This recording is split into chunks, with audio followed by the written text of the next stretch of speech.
And welcome back to our next edition of the CBB Review Studio podcast. I am Dan Siegel, joined today by my co-host Ben Anderson. Today we're discussing which NBA rules the NCAA should adapt. I'm a college basketball guy through and through, but I've been watching a lot of these NBA playoffs, which, by the way, I've enjoyed them a lot. But it also has left me a little bit curious because there are some rules that are different in the NBA and college, and we'll be comparing the rules that are different of the two levels of ball and which level has the better rule. Or in some cases, I think they just happen to make sense for their respective levels in their differences. So we'll talk about that. Let's start very basic. I feel like there's an obvious answer for this one, but the shot clock. Let's start with that one, which in the NBA is 24 seconds and then 14 after an offensive rebound. In the NCAA, it's 30 seconds and then 20 after an offensive rebound. What are your thoughts?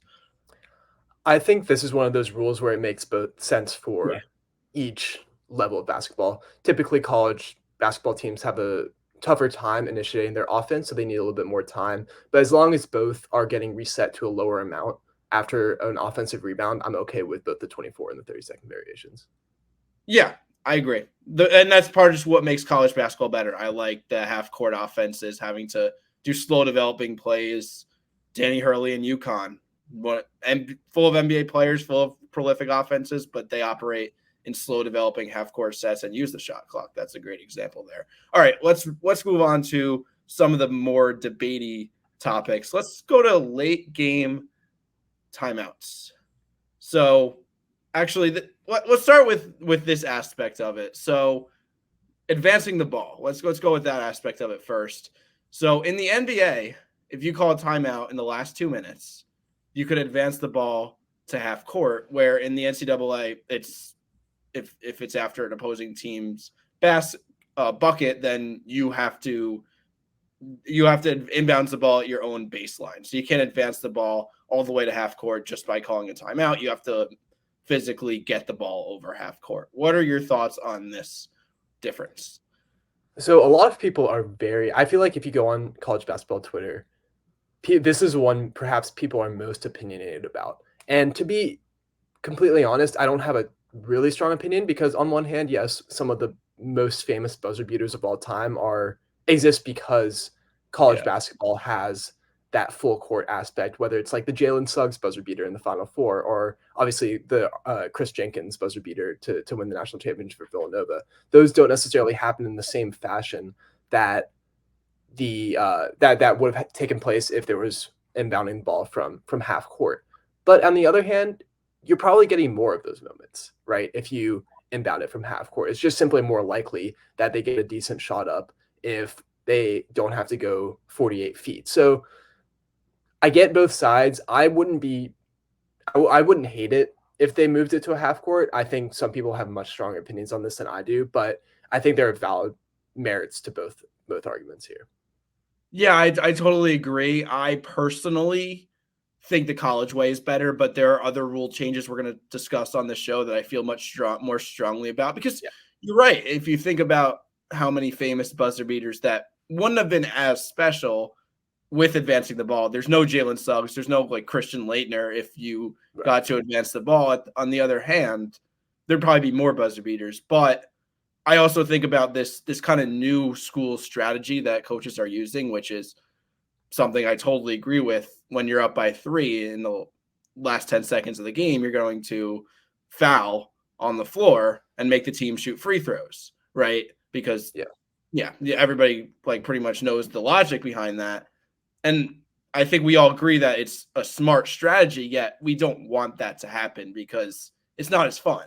So if you do advance the ball to half court, it's much more likely to get a catch and shoot, whereas it's very risky to do that fouling up 3 late. So I think that's another element that's kind of mixed into that debate right there that makes the NBA a little bit better. But me personally, I like the college way.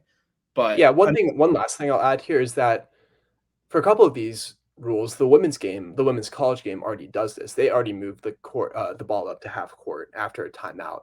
And I'm not so sure that they've gotten so many more classic buzzer beaters. Now, to be fair, we don't pay much attention or give as much credit to those buzzer beaters in the women's game necessarily, especially except for in the past couple of years, as we do in the men's game. They're simply more recognizable. But I don't know if there was that many more buzzer beaters added on. It'd be an interesting thing to dive a little bit deeper into, but for now, I'm okay with keeping it at the baseline. Yeah, like we'll talk about halves versus quarters. The women's game is kind of a hybrid between the men's college and the NBA game. We'll talk about that, but before we get to that, late game timeouts, another aspect of it is the replay system, where in the NBA you get one challenge per game. If it's successful, you get another challenge. However, there's no challenges under 2 minutes. And if you get an unsuccessful challenge, it turns into a timeout. In the NCAA, that challenge system is just non-existent. There's no such thing as challenges. There are replay reviews under 2 minutes. Somehow it just seems like there's a million times more monitor reviews in the NCAA versus the NBA, and they take much longer. At least that's how it feels to me. Me personally, I think neither the way the NBA does it nor the way the college game does it is optimal. And I'm going to talk mostly from the college aspect because we are a college basketball pod. Because I'm fine with the element of you have to get it right under 2 minutes, right? I think a lot of people hate going to the monitor and how they do it all the time.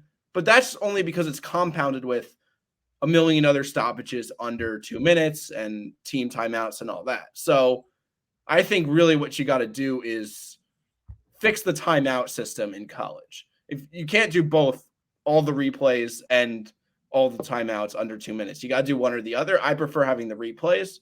So right now you have 4 timeouts in college basketball. 1, use it or lose it with the first half. So basically 3 timeouts in the second half. I think you should reduce that to 3 total timeouts and 2 timeouts in the second half. Because look, I still love the element of like, hey, there's 10 seconds left in the game. Let's call a timeout. Let's drop a perfect play and get a basket. I love that. But you should have to be able to make a decision. You should have to strategize. Hey, we just gave up a 9-0 run. Do I want to take a timeout here or do I want to save it for later? You shouldn't get all of the above. So also, one last thing, no timeouts after timeouts. You can't like the offense calls a timeout and then the defense, like get rid of that. But I think that's my opinion on the late game situation. It's too many stoppages, but I understand the element of you want to get everything right. Yeah, and I'm with you on the 3 total timeouts there as well, especially given they already get timeouts every 4 minutes because of the TV schedule, right? Exactly. So are you losing that much beyond the control that you have? And like you said, it adds a little bit of strategy into the mix as well. I actually am in favor of the challenge system. My personal biggest issue with the replay system is not necessarily how many times you go to the monitor or whether you can do it in 2 minutes or not.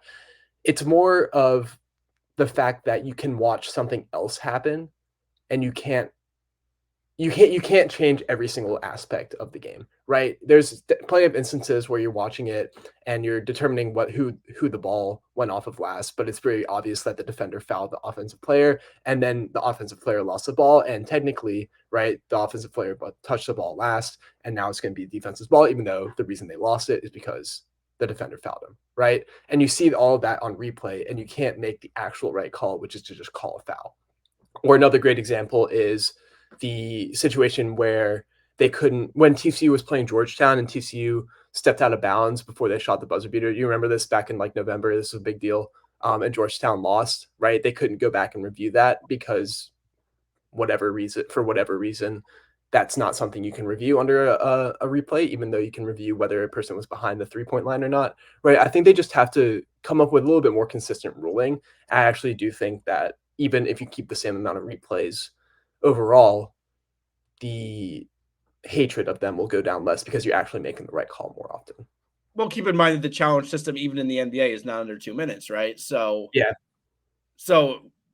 I don't think it's a big deal. Like if there's a blatant missed call, you believe with 7 minutes and 54 seconds left in the game, you could challenge it, right? And if you get it wrong, it's a timeout anyway, and you're not really losing time. So that's fine. I don't mind the challenge system at all. I think it might be a good thing. And you could challenge actual fouls too. Yeah. I'm not like shooting fouls and whatnot, whether there's contact made, etc. For example, they would be able to have reviewed that who was Kansas playing when they like the wide open fast break dunk by Nick Timberlake. They were playing Stanford and it was clear Yeah, ball. Yeah. and robbed them of the game like that. Right in the NBA, that would have been overturned, right? Right. So I think there's definitely an element to that, but Well, and then one last thing is that the NBA has a lot more timeouts already than college. So timeout is less valuable to them if they lose it on a challenge than if you lose one of your 3 timeouts in college, like if we had moved to the 3 timeout system instead of the 4. So that's just another element of strategy that I think they would have to look at. And I think there's a way to do a lot deeper dive into what would actually work in college than just, talking about it for a couple minutes on this segment of the podcast. But it's definitely a very complex issue. But I think we both agree that both the NBA and college can do better when it comes to their late game timeouts and the challenges and the replays and just making it a cleaner product overall.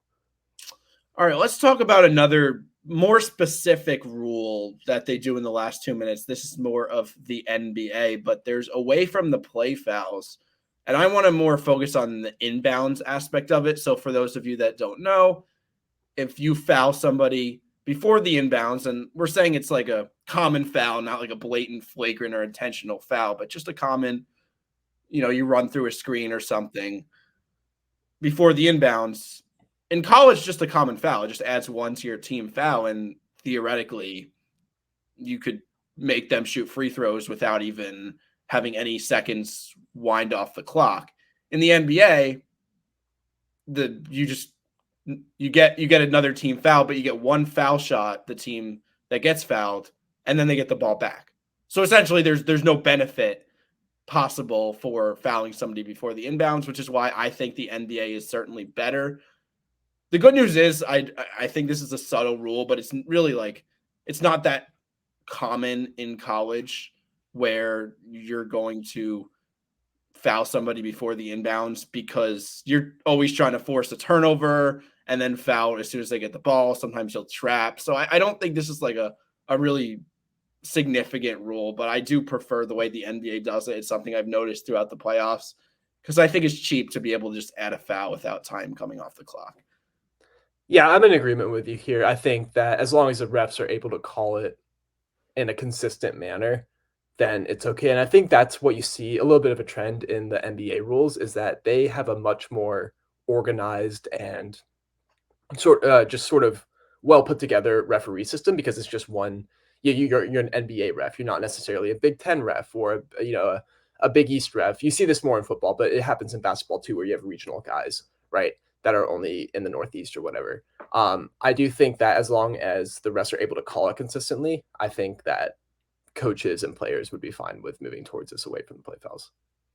What are your thoughts on team fouls? And this is something that'll tie into the quarters versus halves segment that we'll do next. But first, just purely team fouls. In the NBA, there's 4 quarters, and in the 5th team foul of the quarter, you shoot 2. The 1-and-1 does not exist. In the NCAA, there's halves, so it works differently. Your 7th team foul of the half, you're shooting 1-and-1. 7th, 8th, and 9th is 1-and-1. And then once you get to 10, you're shooting 2. I have mixed feelings. I want to hear your thoughts first. Yeah, so I really can't talk about this opinion without talking about the quarters versus halves first. And I really am a strong proponent actually of moving to the quarter system. I just think it'll make the game flow much better. It makes more sense when you watch it on TV. There are fewer TV time. Well, there may not be fewer TV timeouts, but it feels like there are because you expect one to happen at the end of each quarter or at halftime, right? Whereas in college, you don't expect one to happen at the under 16, under 12 unless you know that going into it. And then the other reason that I like quarters versus halves is because of this team fouls issue. Because one thing I've noticed, especially in the women's game, but also in the NBA as well, just because the women's tend to have more fouls because it's college, right? Not the WNBA, is that it's very refreshing to be able to watch the 4th quarter from like the 10-minute to the 4-minute mark, and there isn't anyone in the bonus, right? And I'm sure you would be able to do that in halves. You would have to really like think about it, but if you wanted to reset the bonus at the 10-minute mark of the second half, I suppose you could do the same thing.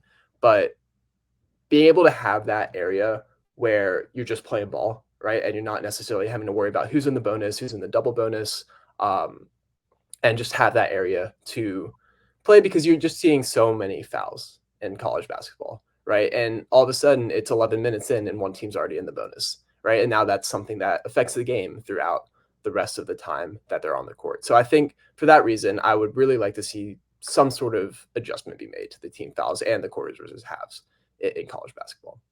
Yeah, if it were up to me, I would have the men's college game do it the same way the women's college game does it, because there's also the factor of like even let's say a team's in the single bonus late in the game, or even just at any point in the game, because you could say it rewards, like my opinion is that it rewards bad defense, and I run the statistics, and a lot of bad free throw shooters, even just slightly below average free throw shooters, a 1-and-1 is often just a bad offensive possession in terms of points per possession wise. But then again, you could also argue that it just penalizes bad free throw shooting. Just make your free throws and there's no issue. But it's just my preference. And then if you do want to talk about end of game situations, the 1-and-1 does allow for a lot of the best college basketball moments. Yeah. If like, I feel like a 30 or 40% of college basketball, like March Madness moments, have been due to at some point in the game, some point in the last minute, somebody missed the front end of a 1-and-1. And that's what allows for all the buzzer beaters and the madness. So I wouldn't want to take that away, but I again, it's like, do you want to reward bad defense? Do you want to like not penalize bad free throw shooting? It's just, I don't know. But I personally, I don't like the 1-and-1, but I could see both sides of that. Well, it also just works better. A lot of these rules work better because college players are worse. Like, that's the bottom line for a lot of these. In the NBA, they're more likely to make the front end of the 1-on-1, right? Just across the board. Well, but in that case, wouldn't it make more sense to have the 1-and-1 in the NBA then and not have it in college, because the free throw shooting is better in the NBA? Oh, no, I agree. I agree with what you're saying. It's just like, I think a lot of it is just, I think a lot of our opinions on these rules are based around the fact that college players make more stupid mistakes than the NBA, whether that's missing the front end of a 1-on-1 or whether that's accidentally fouling before the pass comes in. I think you're going to get a lot of those situations if that rule ever gets implemented, where it could potentially lose a game, right? If it's a 3-point game and you're just trying to guard and trying to foul, and all of a sudden you accidentally do it before they pump fake, and then you foul the person thinking they got the ball already, that loses the game. There's a lot of interesting situations like that. So part of what you just said is you think March Madness is better than the NBA in part because players in college are stupider and they're more prone to making dumb. Yeah, I can see that. Absolutely. All right, we have a couple more. These are also smaller things, but they're small, but I have a strong opinion on jump balls. So in the NBA, if there are two players involved in a like simultaneous possession of the ball, they're going to literally do a jump ball. And in college, it's just a possession arrow back and forth. You take turns, who gets the ball. I think the college way makes more sense for both levels, actually, because I guess if the jump ball were to happen at one level, it would make much more sense to happen in the NBA than college. Like it actually is the case in reality. But I just think about the whole purpose of jump balls, right? The purpose of jump balls is so that when two players on opposing teams both have possession of the ball, they're not wrestling for the ball and, the stronger player wins. But even if that's the case, it's not like whoever's taller is always going to get the ball, which is pretty much the case of jump balls.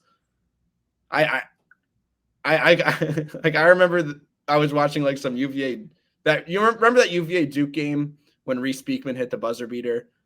Yeah. In the corner. Yeah. Remember like a minute and a half left in the game, there's a literal jump ball between Kihei Clark and Mark Williams. So if this was in the NCAA, like that if they had the NBA jump ball rules, that would just like be automatically Mark Williams' ball. But if they're wrestling for the ball, they both have possession of the ball. That doesn't make sense for the taller player to automatically get it. And then there's also just jump balls in the front court are just so awkward to me. Like doing it at the free throw line just is so weird because the ball bounces the right way. You could just get lucky and get an easy layup. Or if the ball bounces the wrong way, it's a transition opportunity the other way. I think it's a little awkward. So I think jump balls should be possession arrow. I don't watch as much NBA, so you could argue with me, but definitely in college, keep it the way it is. Yeah, I do like the possession arrow. I think it arguably, if you keep it from like a possession arrow standpoint, it makes a little bit more sense for the college version to have jump balls, if only because you're only doing it like whoever wins the tip off gets the first half first possession, and then the other team gets the second half first possession, and then you do jump balls throughout. There is an entertainment value to jump balls, I think, right? Just it looks a little goofy, but I think the strategy for possession arrows is also really interesting because say you know the possession arrows in your favor and you're down 7 with 2 minutes left or whatever, you know that you don't have to get a turnover. You can just get a jump ball and that's a free possession. And I think it changes people's defensive styles too. I think that's generally another thing that I like about college is that you just see more different styles. And this is especially the case in college football versus the NFL in terms of play style. But you just have more variety in college generally Yeah. in terms of how people try and win than in the NBA or the NFL. And because of that, I think that I would always favor the rule that has more strategy involved. And in this case, the possession arrow does have more strategy. Mm-hmm. Yeah, no, that's fair. If you were to ask me the number one reason why I prefer college basketball to the NBA, it's the contrast of styles, and I want to keep Yeah. that. So that's another fair point you make. Last rule we're going to talk about is defensive 3 seconds, which in the NBA you cannot stand in the paint if you're the defending team and you're not just like straight up guarding an offensive player. You can't just stand in the paint and guard the rim for 3 seconds. In college, that doesn't exist. There, you can do whatever you want in terms of placement of the defensive players. Honestly, I don't really care. Like, I'm not gonna lie. I don't have a strong take on this, but you could sway me either way. What do you think? It sort of leans into what I talked about before with the strategy. So if you have the defensive 3 seconds, it eliminates some of the variance and strategy that you can employ. Like the 2-3 zone for Syracuse. Obviously, they don't run it anymore, but it wouldn't exist if we had the defensive 3-second technical foul because you can't just plant, I don't know, Pascal Chukwu in the middle of the paint for 30 minutes a game or whatever. So in that sense, I think I'm again going to lean towards the college rule where it's just, allow them to be in the paint. You also still have the big man in college, so it creates a little bit more flexibility on who you can play on defense as well, right? Because if Zach Edey, obviously Zach Edey is not a great example because he's a good enough defender, but if Zach Edey had to be out of the paint on defense as well, I think it limits his functionality on offense because you're losing a little bit of the ball if he's just getting constantly put in pick and rolls. So I would lean towards the no defensive 3 seconds for college, and then the defensive 3 seconds is fine in the NBA because it's so open and you play in a different manner that it works and it doesn't end up being a problem much at all anyways. I mean, they get you see maybe one a game. It just doesn't happen that often anyways in the NBA. So I think that it's fine for both scenarios here, if that makes sense. I feel, yeah, and that's fair. And I feel like that's kind of been the theme with your answers is the NCAA does it better the way they do it, and the NBA does it better the way they do it. I feel like I had more like strong opinions on which rule straight up was better. But which one, besides the quarters versus halves, you adamantly believe that they should do quarters in the NCAA? Just so I could recall, what other rules do you think they should adapt for NCAA from the NBA? I wouldn't be mad if they move the ball up after timeouts. I think that it would provide some consistency with every other level of college basketball or of basketball. Like you see that with the quarters versus halves too. Like high school plays quarters, the NBA plays quarters, women's college plays quarters, WNBA plays quarters. It's only men's college that plays halves. So I wouldn't mind some consistency there. And then team fouls, I think it would be better to move to the NBA system where you're not in the bonus for the entire final 10 minutes of each game. But you don't mind the single bonus existing if it was like 3 fouls or 4 fouls to the quarter and then 5 or 6 being the double. Like if it was 4 and 6, that'd be totally fine. Yeah. Or 3 and 5 because it's 10 minutes. Yeah. Okay. Well, let us know what you guys think in the comments and feel free to leave us suggestions for future episodes. We got plenty of creative stuff coming out throughout the summer. Be sure to follow us on the socials for more of that as well. You can see scrolling along the bottom of the screen. But thanks for watching, everyone. Thanks for listening, and take care.